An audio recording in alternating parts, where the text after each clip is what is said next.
All right, so in today's video, we're going to be talking about the laziest way to make $1 million on YouTube. And this is coming from someone who's made millions of dollars in many different ways. For instance, I've made millions of dollars just from YouTube AdSense alone, and I've made millions of dollars selling lots of different things on YouTube, and I've helped clients make millions and millions of dollars on YouTube as well. So I've got a main channel, it's over 800,000 subscribers. A lot of you already know that. But yeah, let's talk about this because there's many different ways that you can make money on YouTube.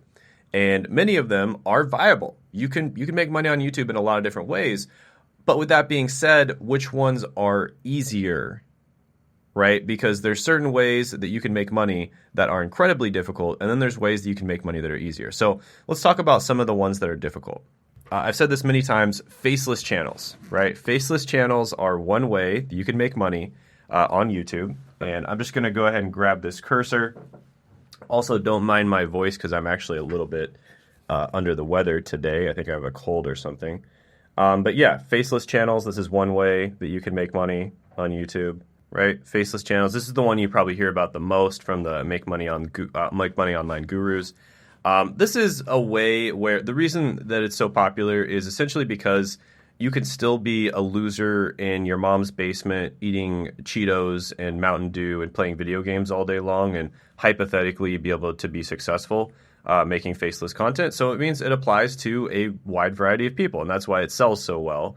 It's great for marketing, not necessarily good for actually getting results. Now, with that being said, it is a viable business model. There are people that make money with faceless YouTube channels.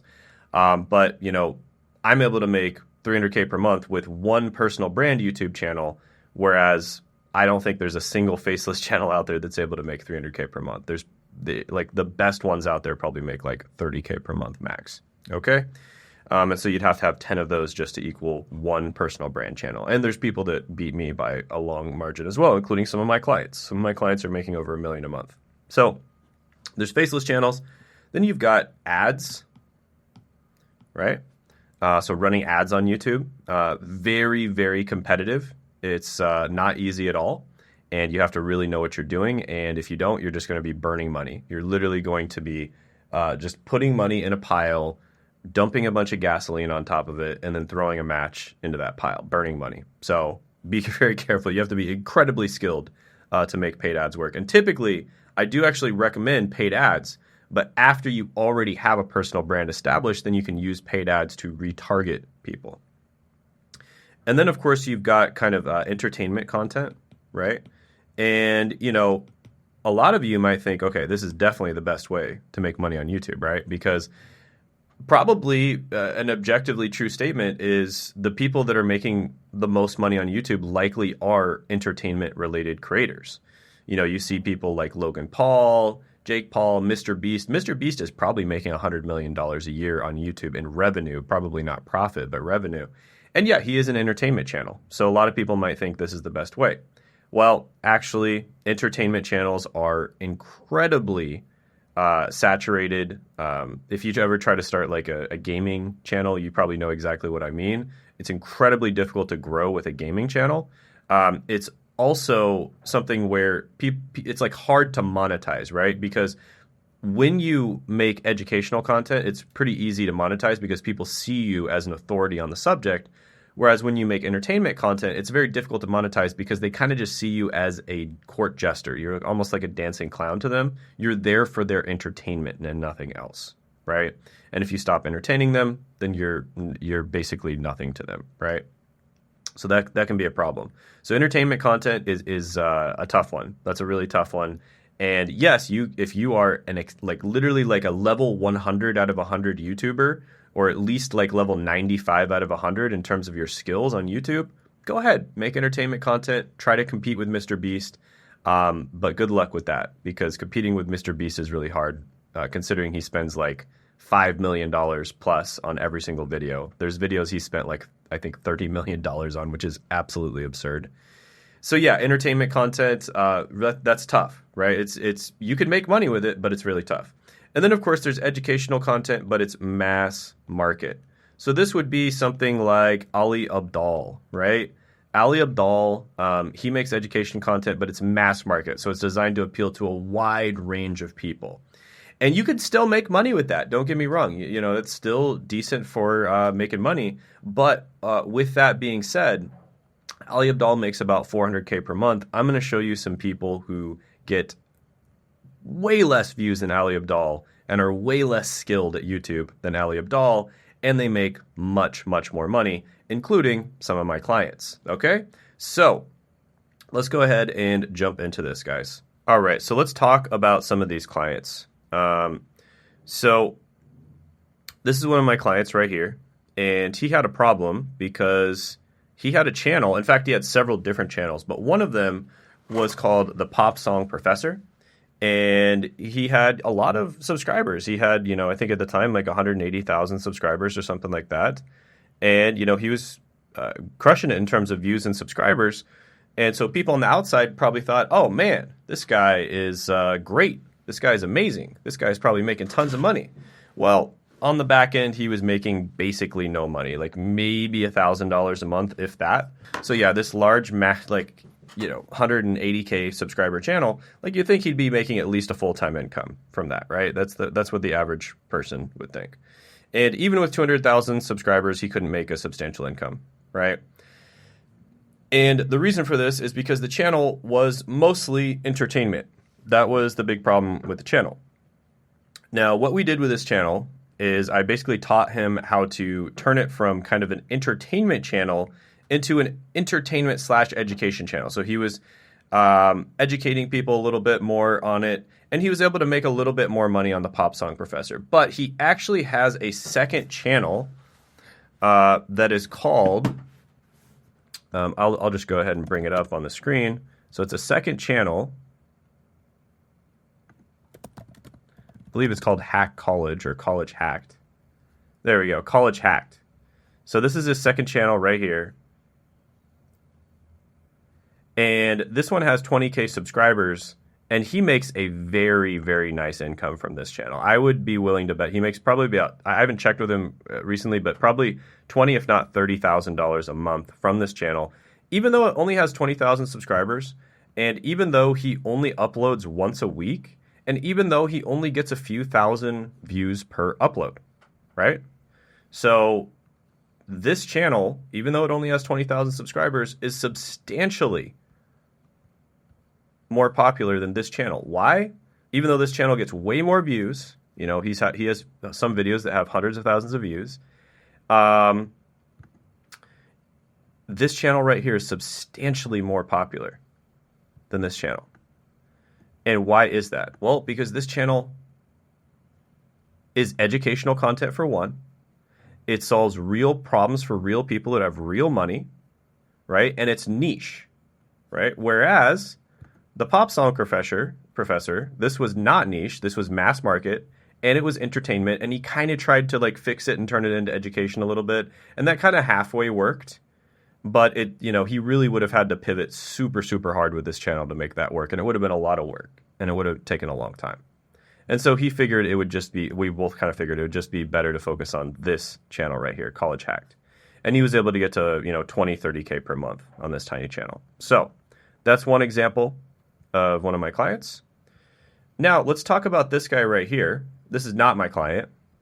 If he wants to be my client, I could probably help him make a ton of money. So you could send this video to him if you want.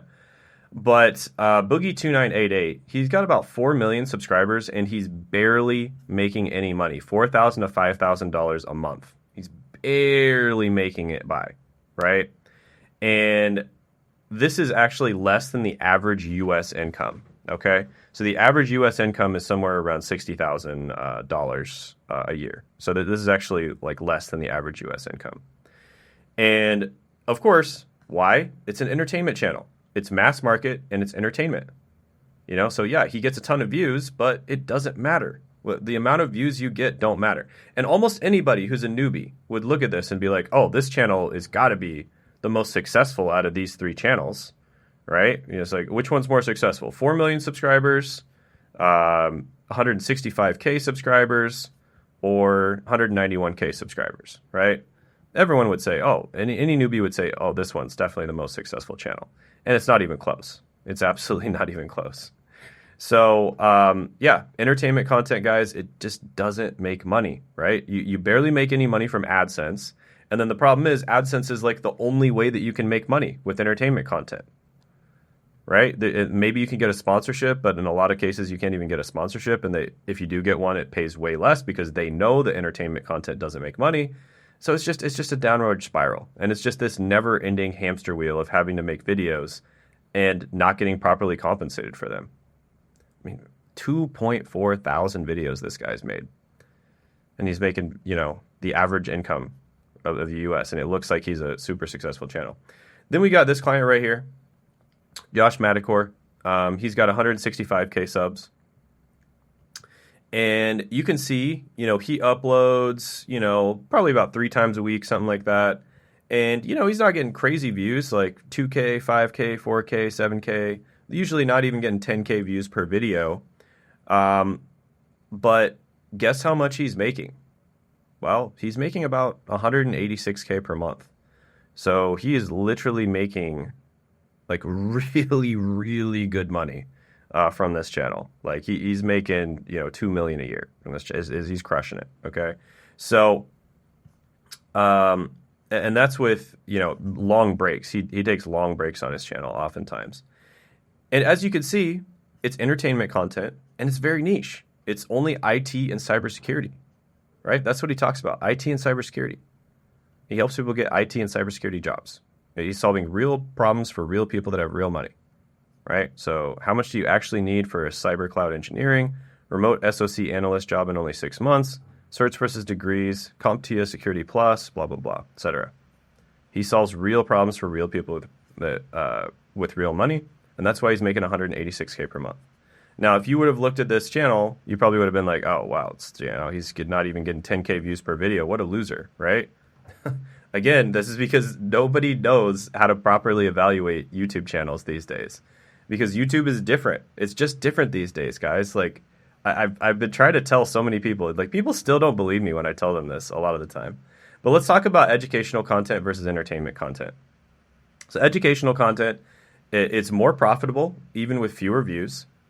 And people are interested in being educated. People that are interested, in being educated are more likely to spend money on their education, right? Whereas people who are trying to get entertained, they're not really trying to spend all that much money, okay? Generally speaking, right? They're not really trying to spend money. They're not in the mood to spend money. Whereas people that are getting educated, they typically are in the mood to spend money.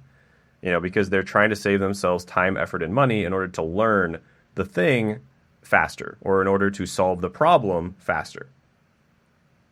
Entertainment content, on the other hand, require massive views and sustainable popularity. You might have to sell your soul, right? A lot of the time, have you ever noticed like people who get canceled online almost always are doing entertainment content? This guy gets canceled all the time, right? And he's doing entertainment content. And it's because people see you as a court jester, right? You're there for their amusement and entertainment. And so if you're not amusing them anymore, they're going to start poking you with a stick. Like, amuse me, right?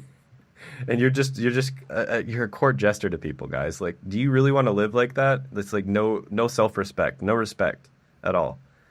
And your audience isn't looking to solve real problems. They're just trying to alleviate their boredom. That's it. And the moment you can't keep people entertained, everything falls apart. Now, some entertainment influencers go as far as embarrassing themselves, getting into fake drama and beefs in order to drive views. And anyone who, isn't an 11-year-old knows this is exactly what they're doing. But they still do it because they're just desperately trying to cling on to some semblance of being, famous still or being relevant, which is just sad. It's really sad. Because they have to get millions of views to even make a living. Whereas these other guys, like if you do education content, you can make millions of dollars with thousands of views per video, just like a few thousand views per video.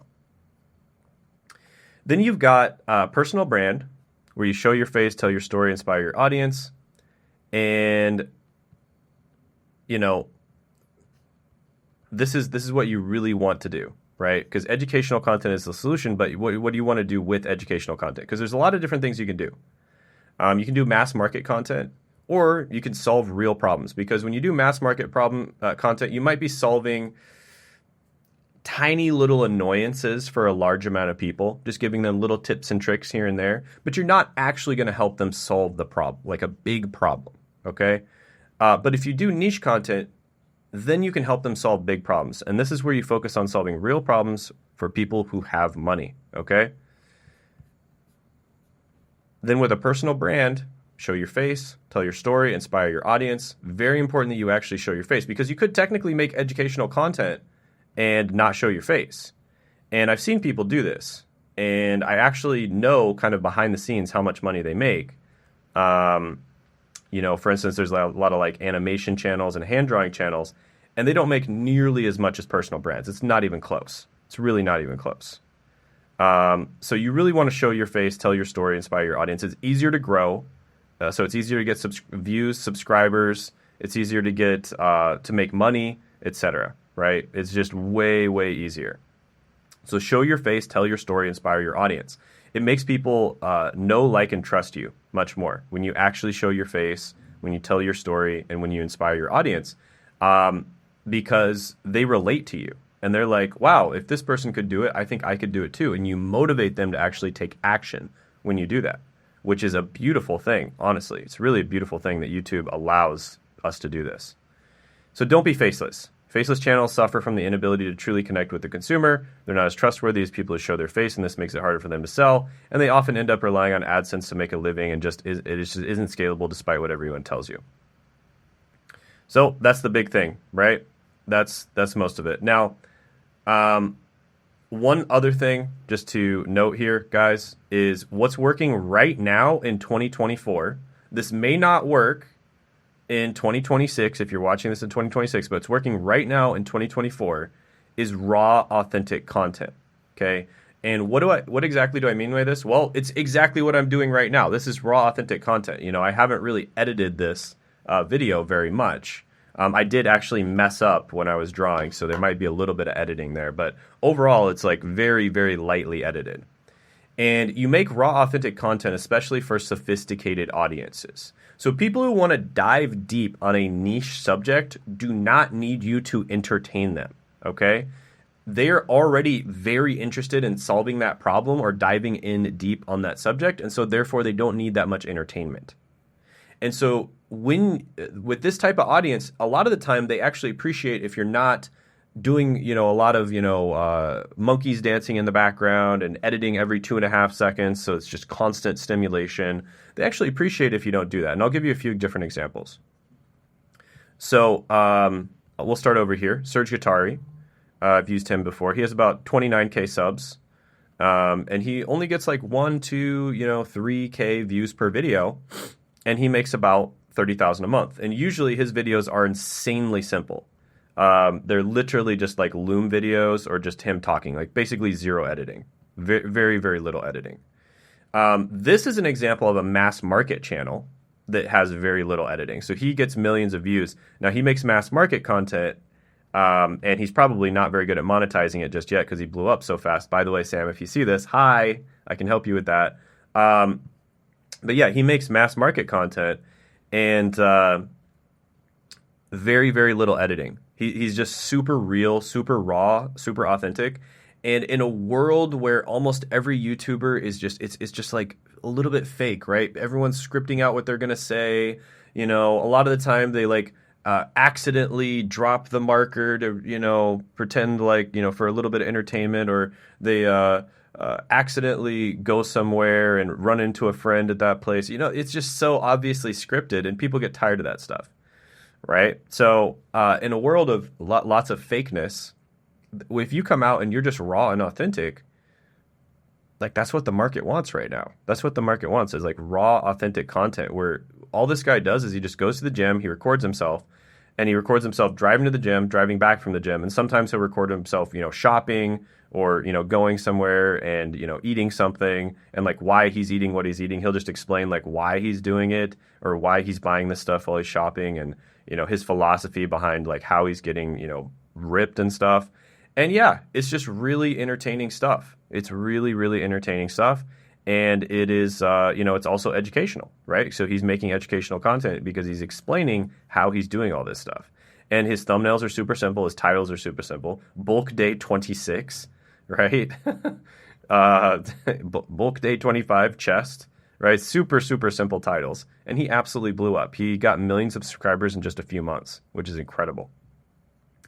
And so that's another example of raw, authentic content. Even on a mass market level, it works. And then Charlie Morgan, he has 144K subs and 343 videos. And he is definitely making niche content. He's talking to a very specific type of person, like people who have clients essentially and want to get clients with online marketing. And I think specifically what he's known for is helping people to get clients with like Loom videos, like cold Loom outreach videos. So he like sends Loom videos to people to get clients. And yeah, that's kind of what he became known for. I think he teaches a few other things now, but yeah, he makes raw, authentic content. He has a niche audience, and he is starting to get a little bit more mass market with his content. And I bet he's probably noticing that he's making about the same amount of sales with the mass market content versus the niche content. But yeah, it is still relatively niche. It's educational. He's solving real problems for real people that have real money. The people that he's selling to are business owners, so they have real money.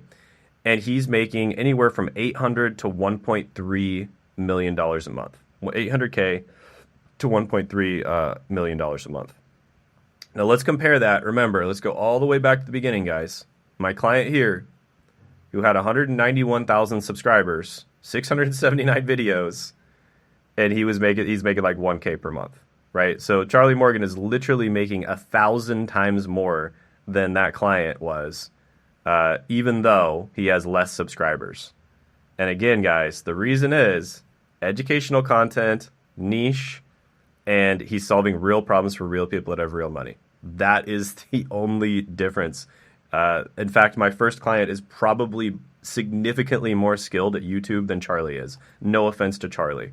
But my first client is probably significantly more skilled. And yet it doesn't matter. It doesn't matter. Yeah.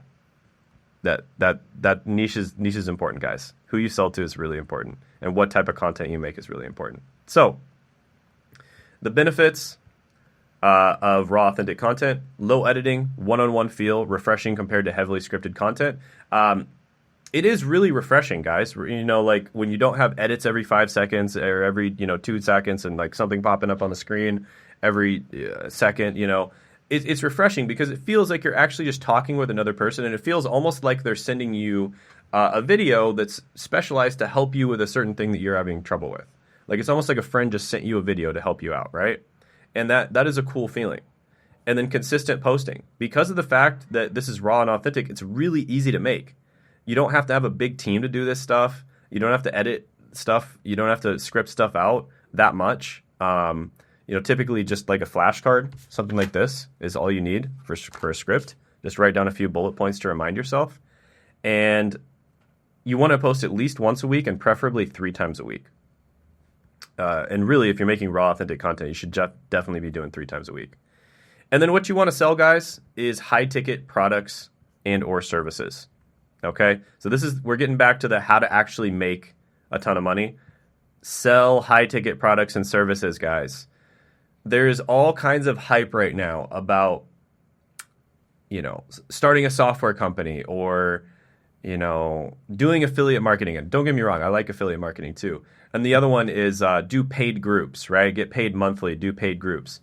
And I'm telling you guys right now, that might be what works 5 years from now. Maybe paid groups is the way to go 5 years from now. But right now, high ticket is still king. And I'll prove it to you.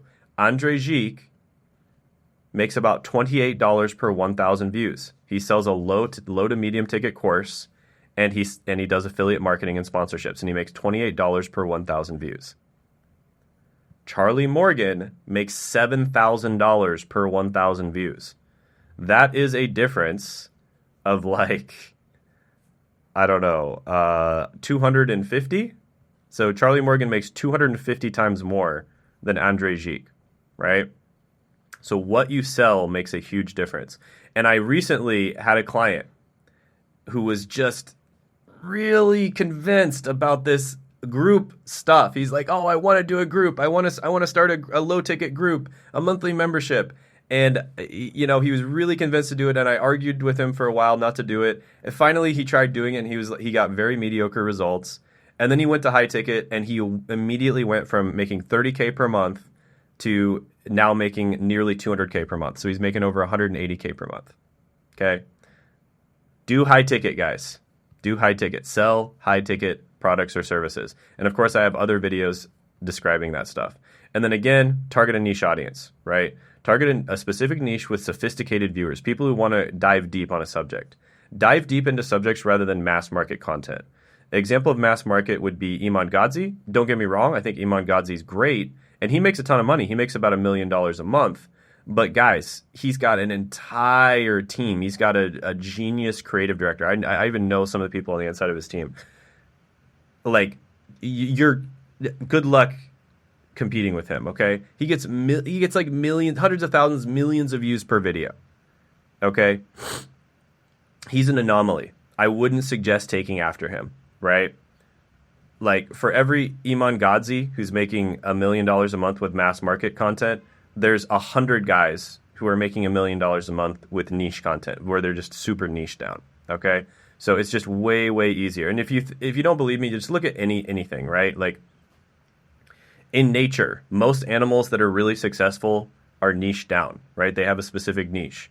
You look at doctors. General practitioner doctors make like 150,000 a year, maybe 200,000 a year at most. Spine surgeons, brain surgeons, neurosurgeons, they're making $1 million to $2 million a year, sometimes even more than that, right? So they literally make like 10 times more because they're specialists. So make sure that you niche down. And pick a niche of people that actually has money, right? Not people that are trying to learn how to do pop songs, like my client who made the pop song professor one, right? Don't do that. Don't do that. So yeah, that's it, guys. If you need my help, go ahead, apply for it in the description and the pinned comment below. I'm still taking some calls. I'm probably going to stop taking calls soon. So this might be one of your last chances to get on a call with me, but go ahead, apply in the description and the pinned comment below. I think after this, I'll probably have it, go to like an email list or something like that. And yeah, guys, we'll go ahead and do a newsletter, and I'll probably have some really cool free stuff to give you and all that. But I'm probably going to stop taking calls, because when I first started this, I was just directly taking the calls. I didn't even have a landing page or anything. I just used a Calendly link, and that worked really well. That worked great. But yeah, I think I'm going to, start getting some email lists and stuff like that and taking it a little more seriously now. Have a good one. Take care. See you later.